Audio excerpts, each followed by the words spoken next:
we were asked a couple of years ago to do it, and then at the time it just didn't feel like the right time to do it. And we've been asked a couple of times since then. But whatever way, this year they kind of came back to us and said, would you be interested in doing it with the orchestra, playing the Cranberries songs, and we spoke about it, and kind of it just seemed to make sense if we could get everything lined up, find the right person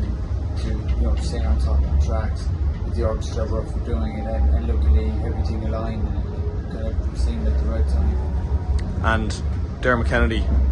an interesting choice, because I suppose the assumption people might have made is that it will be a female singer to replace a female singer, but I think the whole idea was not to pick a female singer for this, it was meant to keep it not to sound like Dolores as well, someone to try something different as well, and we asked Dermot, and he got back in a couple of days, he was interested to do it, so it was great, he's got a very unique voice as well, it's fantastic.